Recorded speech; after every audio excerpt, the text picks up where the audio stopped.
नमस्ते मित्रों। कथानिधि चैनल पर आपका बहुत बहुत स्वागत है। हमारी आज की कहानी डॉक्टर के रानी की लिखी हुई कहानी है। कहानी का नाम है भोगा हुआ सच। वंशी के व्यावहारिक ज्ञान के सामने निशा की कल्पनाएं बौनी हो गई थी। वंशी ने जो कुछ बताया वह भोगा हुआ सच था। अपने अनुभव की पुनरावृत्ति वह अपनी बेटी के साथ नहीं चाहती थी। तभी तो समझौतावादी बनकर मुन्ने को पिता की छत्रछाया दे दी थी उसने। आत्मनिर्भर होकर भी बहादुर जैसे पति के साथ निर्वाह करना आसान काम नहीं था। चलिए कहानी शुरू करते हैं। भोगा हुआ सच। कॉलबेल की आवाज सुनकर वंशी ने दरवाजा खोला। सामने राजेश को खड़ा देखकर उसने बुरा सा मुंह बनाया और नमस्ते कह के अंदर चली गई। राजेश ड्राइंग रूम से होता हुआ बिना हिचके सीधे बेडरूम में आ गया। बेड पर कंबल ओढ़कर निशा लेटी हुई थी। राजेश को देखकर निशा के चेहरे पर मुस्कान खिल गई। उठने की कोशिश करते हुए वह बोली, आज जल्दी कैसे चले आए? शोरूम में मिस्टर गुप्ता मिले थे, उन्हीं से पता चला कि तुम्हारी तबीयत ठीक नहीं है। चिंतित होते हुए राजेश बोला। चिंता की कोई बात नहीं है, मौसम बदलने के कारण थोड़ी हरारत हो गई है बस। थैंक गॉड, मैं तो घबरा ही गया था। राजेश ने निशा का हाथ अपने हाथ में ले लिया। तभी वंशी 2 कप चाय लेकर बेडरूम में आ गई। निशा ने राजेश के हाथों से अपना हाथ छुड़ा लिया। वंशी के चेहरे का भाव देखकर निशा समझ गई कि राजेश का इस तरह सीधे बेडरूम में चले आना उसे बिल्कुल अच्छा नहीं लगा। 1 घंटे तक बातचीत करने के बाद निशा को जरूरी हिदायत देकर राजेश चला गया। उनके जाते ही वंशी बेडरूम में आकर बोली, एक बात कहूँ मेम साहब? हाँ कहो ना। ये राजेश साहब मुझे बिल्कुल अच्छे नहीं लगते मेम साहब। देखो तो कैसे सीधे अंदर बेडरूम तक चले आए। वंशी ने दिल का गुबार निकाला। क्या बुराई दिख गई तुझे राजेश में? अच्छा भला सभ्य आदमी तो है। निशा ने राजेश का पक्ष लिया। आप कुछ भी कहो, आपके सभी दोस्तों में हमें पीयूष साहब ही सबसे अच्छे लगते हैं। बहुत दिनों से दिल में दबी हुई बात कह दी थी वंशी ने। पीयूष का नाम सुनकर निशा गंभीर हो गई। वर्तमान से अतीत में उतरते हुए निशा बीती जिंदगी याद करने लगी। पीयूष से उसका विवाह परंपरागत तरीके से करीब 10 वर्ष पूर्व हुआ था। निशा के आधुनिक कहे जाने वाले मायके की तुलना में पीयूष का परिवार पिछड़ा हुआ था। विचारों एवं संस्कारों के अंतर के कारण निशा की ससुराल में निभ न सकी। पीयूष ने निशा को बहुत समझाया पर कोई फायदा न हुआ। हार कर भाग्य से समझौता करना ही पीयूष ने उचित समझा और निशा के साथ उसी शहर में अपने परिवार से अलग एक फ्लैट लेकर रहने लगा। निशा के मायके वालों की जरूरत से ज्यादा दखलंदाजी के कारण निशा पीयूष से भी सामंजस्य न बिठा सकी। तभी निशा की गोद में ध्रुवता आ गई। पीयूष को एक आशा की किरण दिखाई दी। 2 बरस ध्रुवता को बड़ा करने में जैसे तैसे घिसट घिसट कर गुजर गए। पीयूष को लगा था कि अब सब कुछ ठीक हो जाएगा, लेकिन यह उसका भ्रम मात्र था। कुछ समय के लिए निशा ने समय एवं परिस्थितियों के साथ समझौता तो कर लिया था, लेकिन गुजरते वक्त के साथ वह फिर समझौता छोड़कर अपने पुराने रवैये में आ गई थी।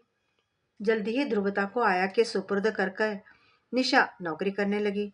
पीयूष का सब्र अब टूटने लगा। मतभेदों के गलियारे चौड़े होने लगे। दुनिया का मुंह बंद करने के लिए उसने आखिर अपना तबादला कानपुर करवा लिया और ध्रुवता को लेकर निशा यहाँ आ गई। बिना दांव पेच और एक दूसरे पर लांछन लगाए निशा और पीयूष एक अदृश्य तलाक को स्वीकार कर चुके थे। 2 माह में एक बार पीयूष ध्रुवता से मिलने जरूर आते। उसे दिन भर अपने साथ घुमाते, रात में होटल में रहते और वापस चले जाते। निशा ने कभी भी पीयूष से घर पर रुकने का आग्रह तक नहीं किया। संकोचवश पीयूष भी निशा के घर पर अपना अधिकार जतला नहीं पाए। उन दोनों के बीच मात्र औपचारिक बातें होती, वह भी ध्रुवता को लेकर। वंशी को पीयूष का आना बहुत अच्छा लगता। पिछले 6 सालों से पीयूष ध्रुवता के प्रति अपना कर्तव्य नियमित तरीके से निभा रहे थे। पापा के आने पर ध्रुवता के चेहरे से खुशी का अतिरेक छलकने लगता। वह पापा के बारे में वंशी से ढेर सारी बातें करती, पर निशा से कुछ न कहती। अलग अलग रहने वाले माँ पिता के बच्चे वक्त से पहले ही बहुत समझदार हो जाते हैं। 8 वर्ष की ध्रुवता से मिलकर कोई भी अपनी यह राय सहज ही कायम कर सकता था। निशा के खुले व्यवहार एवं आधुनिक होने के कारण नए शहर में निशा के स्त्री मित्रों के अलावा पुरुष मित्रों की भी कमी न थी। उसकी सुंदरता से आकर्षित होकर कई पुरुषों ने निशा की ओर दोस्ती का हाथ भी बढ़ाया था। नेपाली मूल के वंशी ने जब से निशा के घर का काम संभाला, तब से ध्रुवता की ओर से निशा निश्चिंत हो गई थी। सारा दिन वंशी निशा का घर संभालती, शाम ढले अपने परिवार के पास लौट जाती। अतीत के गलियारे में घूमती हुई निशा को वर्तमान में लौटाते हुए वंशी बोली, मेम साहब, खाना बना कर रख दिया है, खा लेना। ध्रुवता को मैंने सब समझा दिया है, अब मैं जाती हूँ। अच्छा, सुबह जल्दी आ जाना, ध्रुवता का नाश्ता भी तुम्हें ही तैयार करना है, निशा ने कहा। आप बिल्कुल चिंता मत करना, मुझे मालूम है, कहकर वंशी चली गई। निशा के दोस्त और शुभचिंतक देर रात तक फोन पर उसकी कुशलता पूछते रहे। लगभग 6 वर्षों में यहाँ निशा के पुरुष मित्रों में bank manager mister Gupta, professor doctor Dinesh और राजेश प्रमुख थे। मिस्टर गुप्ता और प्रोफेसर दिनेश उससे काफी बड़े होने के बावजूद निशा के साथ अपने आप को जवान दिखाने का भरसक प्रयत्न करते। राजेश निशा का हम उम्र ही था। अविवाहित राजेश का अपना इलेक्ट्रॉनिक्स का शोरूम था। निशा से उसकी मुलाकात शोरूम में ही हुई थी। फिर छोटी छोटी मुलाकातें कालांतर में दोस्ती में बदल गई और दोस्ती अंतरंगता में। वंशी जानती थी कि निशा और राजेश एक दूसरे के बहुत करीब है। निशा भी वंशी के सामने राजेश के साथ अपने संबंधों को लेकर कभी दुराव छिपा नहीं करती थी। एकांत के क्षणों में राजेश के प्रति आकर्षण को रोकना निशा के लिए कठिन हो जाता था। ध्रुवता की खातिर निशा ने पीयूष से अभी तक विधिवत तलाक नहीं लिया था। कैसी तबीयत है आपकी? दूसरे दिन वंशी ने आते ही पूछा। आज तो काफी बेहतर है, कहो तो साहब को खबर कर दूं? नहीं, रहने दो, राजेश है ना, वही देख लेगा। वंशी की इच्छा को नजरअंदाज कर दिया था निशा ने। ये राजेश साहब एक दिन आपको जरूर धोखा देगा, देख लेना मेम साहब। वंशी राजेश के प्रति निशा के झुकाव से कुढ़कर अनायासी बोल पड़ी। क्या बकवास कर रही हो? बिना सोचे समझे जो मुंह में आता है बोल देती हो। निशा ने वंशी को झिड़क दिया। डांट खाकर वंशी चुपचाप किचन में जाकर काम करने लगी। एक अनपढ़ गंवार औरत के मुंह से राजेश के लिए अपशब्द निशा को बहुत बुरे लगे। कितना ख्याल रखता है राजेश उसका। ध्रुवता के कारण वह खुद ही उसकी ओर कदम नहीं बढ़ा पा रही है, नहीं तो राजेश उसे कब का अपना लेता। ध्रुवता का ख्याल आते ही निशा कल्पनाओं को छोड़कर यथार्थ के धरातल पर आ गई। उसके आगे पीयूष का चेहरा घूम गया। कितना प्यार करता है पीयूष ध्रुवता को। क्या कोई और व्यक्ति उसे पिता का प्यार दे सकता है? मन की गहराई से आवाज उठी, नहीं। तभी मुंह फुलाए चाय का प्याला लिए वंशी आ गई। वंशी का गुस्सा दूर करने के लिए निशा ने ही फिर बात छेड़ी। तूने किसी से कभी प्यार किया है क्या वंशी? वंशी ने गौर से निशा का चेहरा देखा, जैसे जताना चाहती हो कि प्यार जैसा शब्द उसके लिए अजनबी नहीं। वह रुखाई से बोली, हाँ। क्या? बहादुर से तेरी लव मैरिज है? निशा ने आश्चर्य से पूछा। निशा को अपने में रुचि लेते देखकर वंशी की नाराजगी थोड़ी कम हो गई। वह सामान्य होते हुए बोली, बहादुर से मेरी शादी नहीं हुई है, उसके साथ तो मैं भाग कर आई हूँ। अब निशा की उत्सुकता वंशी में बढ़ने लगी। निशा की भावनाओं को जानकर वंशी अपनी चाय भी बेडरूम में ले आई।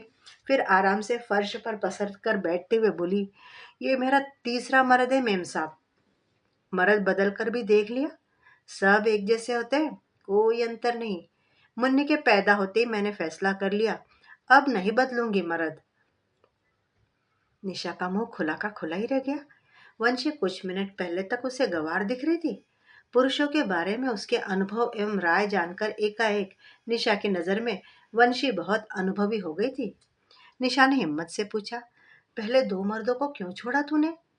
पहले वाले ने मुझे छोड़ दिया, वह अपनी भाभी के साथ भाग गया था।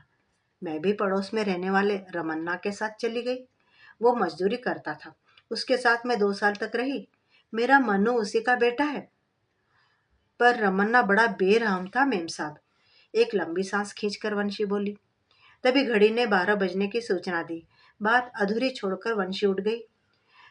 मेम साहब, मैं ध्रुवता को लेने स्कूल जा रही हूँ। निशा की दिलचस्पी वंशी की आप बीती में बढ़ती जा रही थी। चाह कर भी लेकिन अभी वह वंशी को रोक न सकी। मोटे नाक नक्श सांवली व दोहरी देह वाली वंशी को निशा जाते हुए ध्यान से देखती रही। फिर सोचने लगी, जीवन के प्रति वंशी का नजरिया कितना साफ एवं यथार्थ है। उसने जो कुछ भोगा उससे कितनी जल्दी निष्कर्ष निकाल लिया कि औरत भोग्या है, बस उसे कोई भी भोगे, क्या फर्क पड़ता है। शाम को निशा की कुशलता जानने के लिए राजेश आया। निशा का माथा झुककर बोला, आज तो तुम कल से बेहतर लग रही हो। हाँ, आज काफी ठीक हूँ। फिर वह कुछ सोचकर बोली, राजेश, मैं सोच रही हूँ पीयूष से तलाक ले लूं। अरे, अचानक तुम्हें तलाक का ख्याल कैसे आ गया? राजेश ने चौंक कर पूछा। मैं चाहती हूँ कि तुमसे शादी कर लूं। निशा ने साफ लफ्जों में अपनी बात राजेश के सामने रख दी। तुम करोगे ना मुझसे शादी? और ध्रुवता, क्या वह मुझे अपना पिता स्वीकार कर सकेगी? राजेश ने पूछा। ध्रुवता की छोड़ो, तुम खुद तो उसे बेटी मानने के लिए तैयार हो ना? हाँ हाँ, क्यों नहीं? राजेश एकदम अचकचा कर बोला। पहले तुम ठीक हो जाओ, इस विषय पर बाद में इत्मीनान से बात करेंगे।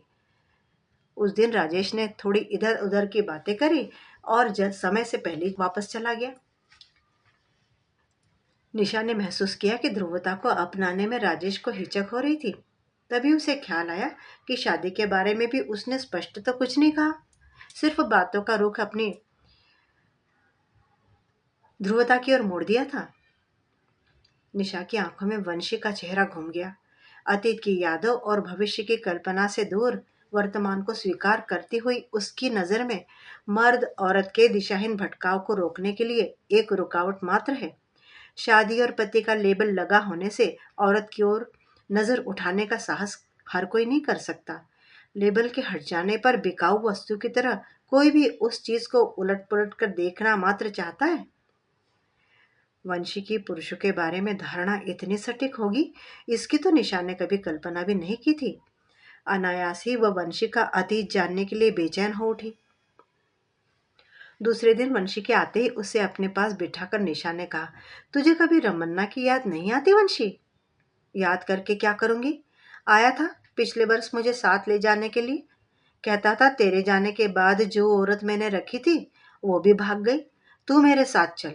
मैंने तो साफ मना कर दिया, मैं बहादुर को नहीं छोड़ सकती। फिर मेरे घर मत आना, वंशी ने सपाट उत्तर दिया। निशा का ध्यान बरबस बहादुर पर अटका था। वह उसकी प्रतिक्रिया जानना चाहती थी। वंशी की बातों को बहादुर पर केंद्रित करके बोली, बहादुर ने रमन्ना को कुछ नहीं कहा? क्या कहता? वो भी तो मुझे रमन्ना की मारपीट से बचाने के लिए अपने साथ भगा लाया था। तब मुन्नी मेरे पेट में थी। बहादुर से मुझे कोई बच्चा नहीं हुआ। तो क्या वह तेरी बच्चे को प्यार करता है? निशा ने उत्सुकतावश पूछा। हाँ, बहुत प्यार करता है। फिर भी मर्द जात का क्या भरोसा। मैं मुन्नी को बहादुर के साथ कभी अकेला नहीं छोड़ती, वंशी ने उत्तर दिया। सुनकर निशा मानो आकाश से गिर पड़ी। अपनी मनमानी और अरमानों को पूरा करने के लिए उसने ध्रुवता के बारे में तो इतनी गंभीरता से सोचा ही नहीं था। वंशी के व्यावहारिक ज्ञान के सामने निशा की कल्पनाएं बौनी हो गई थी। वंशी ने जो कुछ बताया वह भोगा हुआ सच था। अपने अनुभव की पुनरावृत्ति वह अपने बेटी के साथ नहीं चाहती थी। तभी समझौतावादी बनकर मुन्नी को उसने बहादुर नाम के पिता की छत्रछाया दे दी थी। आत्मनिर्भर होकर भी बहादुर जैसे पति के साथ निर्वाह करना आसान काम तो नहीं था। निशा के सामने पीयूष का चेहरा घूमने लगा। पिछले कुछ वर्षों से प्रौढ़ता झलकने लगी थी उसके मुख पर। पीयूष के साथ किए व्यवहार पर निशा को अचानक ही पछतावा होने लगा। आधुनिकता के दिखावे में वो कितना स्वार्थी हो गई थी। सोचकर निशा की आंखें पश्चाताप से डबडबा गई। उसने गौर से वंशी को देखा। पहले की तरह ही वह अपने काम में व्यस्त थी। निशा ने इस बार छुट्टियों में वापस पीयूष के पास जाने का मन बना लिया। निशा को सामान बांधते देखकर वंशी बोली, अब की बार छुट्टियां पीयूष साहब के पास बिताना मेम साहब। ध्रुवता बेबी बहुत खुश होगी। वंशी के प्रस्ताव से निशा के अपने इरादे को और सहारा मिल गया। ठीक है, वह बोली। सच मेम साहब, अब कभी यहाँ लौट कर मत आना। मेरे काम की चिंता भी मत करना, मैं कोई दूसरा घर ढूंढ लूंगी काम के लिए। ध्रुवता बेबी को अब पापा मिल जाएंगे, हमेशा के लिए अपने असली पापा। वंशी खुशी से उछल पड़ी थी। वंशी का उत्साह देखकर निशा भी खिलखिला पड़ी। तूने मेरी आंखें खोल दी वंशी। ध्रुवता का बचपन बीतने में अभी समय है। उसके ढलने से पहले मुझे उसे संवारने का मौका मिल गया है। तेरे अनुभव से ये कम है क्या? मित्रों, अभी आप सुन रहे थे डॉक्टर के रानी द्वारा लिखी हुई कहानी भोगा हुआ सच। डॉक्टर के रानी जी का बहुत बहुत धन्यवाद इस प्यारी सी कहानी के लिए। मित्रों, आपको कहानी कैसी लगी? आपको निशा का डिसीजन पसंद आया या उसका पहले का व्यवहार अच्छा लगता था? वंशी के बारे में आपकी क्या राय है? अपनी कमेंट बॉक्स में ज़रूर लिखिएगा। चैनल पर नए हैं तो चैनल को ज़रूर सब्सक्राइब कर लेना और कहानी अच्छी लगी हो तो लाइक भी ज़रूर कर दीजिएगा। कहानी सुनने के लिए बहुत बहुत धन्यवाद। आपका दिन शुभ हो।